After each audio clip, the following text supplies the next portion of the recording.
Welcome back to the Digital Marketing Podcast brought to you by targetinternet.com. My name's Daniel Rolls, and in this episode is the first of our digital marketing and AI news updates.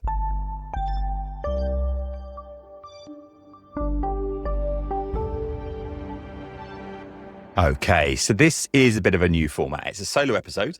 You've just got me. And what we're going to do is we've realized that the pace of change in digital marketing is such that it's very, very hard to stay up to date. And hopefully the podcast is helping with that already. However, what we tend to do in each episode is we tend to deep dive into a particular topic, whether that's something around SEO or social media or AI. But what we're not necessarily doing is updating you on the various latest bits of news. So the idea is that we're going to do these episodes on a regular basis.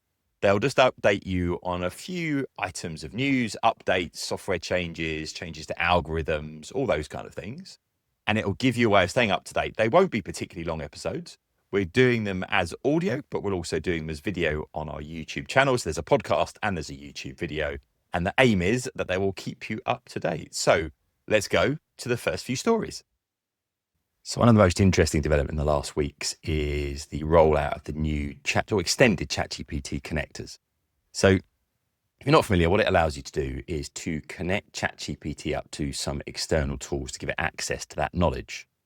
So a lot of organizations have created their own versions of ChatGPT using some sort of proprietary technology to give it access to their internal documents, frequently asked questions, processes, all those kind of things. Well, now you can actually do that out of the box. There's two different ways of doing it, though. So we've been playing around with this. You've got things like Google Drive, SharePoint, and Dropbox, where you can give it access to a knowledge base, and it will go through and it will learn what's in there. And it will basically build that into its model. Now, it's doing that in a private way, meaning that just because you give access to your SharePoint or Google Drive doesn't mean that knowledge is going to be shared to everyone. It's actually private to you or your team, depending on how you've got it set up. The other side of this is when you enable deep research. So you might be familiar, deep research is when you enable ChatGPT to go off and to look up insights on websites. It goes and looks at a load of different places and brings that data together into one place. Essentially, they're allowing you to connect things like Outlook, Gmail, Google Calendar up to deep research, meaning that you can inquire about your calendar or conversations you've had in email with people. And actually, at the moment, you can connect it up to some CRM systems. And in fact, HubSpot is one of the first that they've rolled out. Now, it's limited in terms of what it can do because it's limited by what HubSpot will give access to. But this is a real game changer. Because suddenly what you're able to do is to give it a knowledge base that is unique to your organization. You can give it access to things that you're using on a day-by-day basis, like your email and your calendar and so on. And it brings ChatGPT to be that central point of access into your data, your insights, your platforms, and so on. The reality, though, is imperfect. If you're doing deep research, it takes a while to get the responses, just as it does with any deep research query that you do as well. So really interesting development and actually fairly game-changing in terms of if you give it the right documents, it's going to be outputting content that's much more reliable for you in your particular scenario. So definitely one to take a look at. They're expanding the number of connectors over time as well. And as ever, we'll put all of the details into the show notes, so targetinternet.com/podcast. Right, on to just a quick one around online advertising. And it's a result that came out from Meta talking about their Advantage Plus campaigns. So this is the kind of equivalent of Performance Max. So it's Meta using AI across their ad platforms to help people create ads. And what they've said is those Advantage Plus ads are getting better results than human created ads. And therefore, in early next year, so in early 2026, AI driven ads will be 100% the Meta offering. So the idea that you'll be going and you'll have 100% AI created ads, essentially meaning that you just give it your website URL and it will go off and do all the rest of the work for you. Now that's kind of in line where Google have been going with their Performance Max campaigns. And we're seeing this across all of the advertising platforms as well. Then we're also seeing things like LinkedIn have just announced that they're going to be integrating with Adobe Express. So there's a load of free tools from Adobe that you can use to create videos. And they're going to allow you to create video ads in Adobe Express and then roll that and kind of automatically put that into your LinkedIn ads. Now, the key thing to think about here is that if you're running paid campaigns, whether it's search or social media or display, what does it mean in terms of the agencies and the partners that you're working with? Because actually now, if all you're going in and doing is saying, here's the URL, you go off and optimize it, how much do you need other people or internal teams to be running that? But what I would do is test and say, okay, we've got these AI generated campaigns versus ones that we've done more manually. Which ones are performing better? What's our return on advertising spend as well? But you need to take a little bit of a step back and look at those different platforms and try and work out which ones are giving the best performance. And as they move more and more towards AI, can you really justify that agency fee or to have that particular person work on it? So we're getting into an area where we're starting to think about roles and responsibilities within our organizations. And we'll talk about that a little bit more in the next story. Okay, next up, really interesting. Google has rolled out AI mode, which is basically Google Gemini baked into Google search results. Now, at the moment, it's in the US only, and they've been rolling it out more broadly. So it was a test, first of all, then they're rolling it out to all US users. And if you're not in the US and you want to access this, actually, we've tested out. If you use a VPN, so we use private internet access, I'll put the link into the show notes, and you connect up to Google and it looks like you're in the US, you're going to get AI mode so you can play around with this. Now, be careful, because if you're doing some of these things, you may be against Google's terms of service.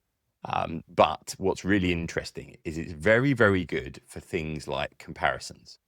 So, for example, if you want to know what's the best e-bike or what's the best place to go during this particular period of time, it's really good at going a whole different series of sources and bringing those together. But it will bring together websites, maps, and other web results into one place. So if you ask the best route to get from one place to another, it will go off, not just do what Google Maps does, but it will go off and give you some hints and tips and bring together different insights that you might not have got within Google Maps.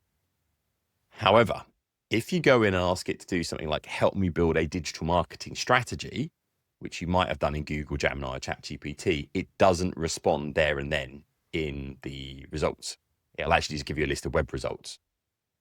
What's quite interesting then is they're changing the search experience, but actually they're not doing full kind of Gemini results in there as well. So there's still a reason for you to go off and subscribe to that as a service. And also, so from a processing point of view, the amount of time it would take to do all of this stuff for everyone, they're obviously kind of limiting the access to the full AI. What's interesting though is they've rolled out AI overviews. So when you're just getting it in a standard Google search result to 200 countries now in about 40 different languages. So we're seeing that rolled out. And what was interesting to us is if Google still make 40 to 80% of their ad revenue, depending on the stats that you believe, from ads within Google search results, when they're not giving those, because you've got these AI overviews, what does that mean? And we've read a few press releases and so on from Google, and what it looks like they're going to start to do is roll out ads into AI overviews in particularly commercial searches. So if you're looking for particular products or those kind of things, you're more likely to see this.